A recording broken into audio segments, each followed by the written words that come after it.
All right, guys. Little cold and windy out, but I wanted to get a review in real quick, or an update, if you will, on the hopper modification to the Gold Hog Multi Sluice. Now, that's not the legs that come with it. Those actually come from Paul Jarvis. Adventures in Gold Prospecting has a great leg kit, and I really like the legs. But anyway, so you can see it actually folds down fairly small. It's got a fairly low profile from that perspective. We'll do just a couple of highlights real quick.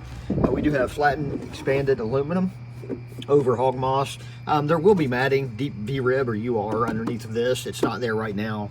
I just haven't got to it. Slick plate into the expanded aluminum.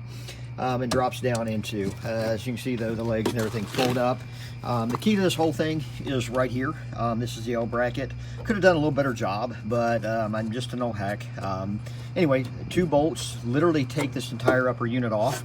This bracket does not interfere with the operation of the Multi Sluice. If you do this modification, make sure that your vertical cut here is at least the midway point of this rear leg bracket. That way it doesn't interfere with the operation of the Multi Sluice power head, and you can just leave this on. So I'm going to pause this. I'm going to actually set the unit up, go over a few other things, then I'll turn it on, let you see it. It is kind of loud when you're recording it just from the water flow. So be right back. Okay, so back. That was all of about 5 seconds since setup. Obviously, drop the bungee and there you go. A few other things that are key that we did. We actually put a dampener in it. Now this does fully articulate, so you can just kind of press down on it and you can adjust the level of the water flow. Obviously, I got to fix that, but regardless. Anyway, there is a sort of an overflow here. A gate that if the water, too much material builds up, whatever, the water can come out here and then splash out of the sides. But you'll see that when it runs, when the unit's running, you'll notice that this floats very well. It's just really a piece of matting. But what I did is I put scores across it this way with a razor knife to give it more pliability. And I ran the actual grooves this way with the water flow, not against it. So you'll see that in operation, but it does fully articulate, so you can adjust the amount of pressure, if you will, that the dampener provides. Now this actually mounts to using the same bolt hole, bolt assembly that the actual hopper does. I don't like drilling and adding holes into existing material unless you absolutely have to, and there's really no need. So anyway, that's pretty much it from that perspective. The hopper itself came from Bryce over at Midway Welding and Fabrication. Did a great job, did the blank, and I did all the cutting and sort of the assembly, handles, all that kind of stuff. But anyway, I'm going to pause it, going to fire this thing up, let you see it. I'll step back a little bit. I want you to see the actual washer bar.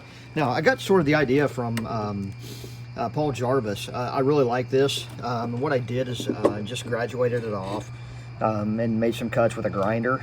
I have a different one for a larger pump, like a gas pump.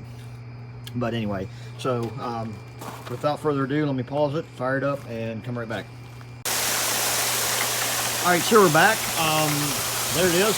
I'll zoom in a little bit. There's the action. This is just a simple 3700 GPH 12-volt pump. Battery's probably not supercharged, so it is what it is.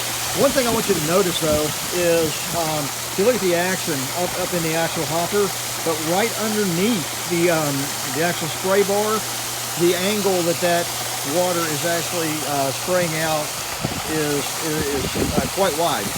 Covers the majority of the hopper itself, the feed area, as well as right underneath of the spray bar. So you get a good wash while it's in there, and as the material moves its way back down through. Great design, love the idea. Again, not trying to take credit for that, that's all Paul. You can actually see the water flow. If you look right underneath at the edge of the actual dampening mat, you can see the little grooves that's created there. But it's a really nice laminar flow down through there. I'm really happy with the flow of the water in the box itself. Again, you know, guys, if you can't afford both of them, I actually had the Piglet and this. I decided I sold off the Piglet, saved a little bit of money, built this. I think it's about, I'm guessing maybe $175 total in this hopper build. You know, if you If you want to, I guess it's an option. But there it is.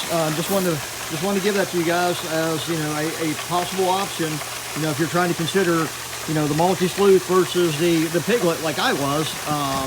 You know, I decided to keep the Multi Sluice and build the add-on. Again, if I can do it, I'm an old hack. I don't have anything fancy. I got a little metal bender from that perspective.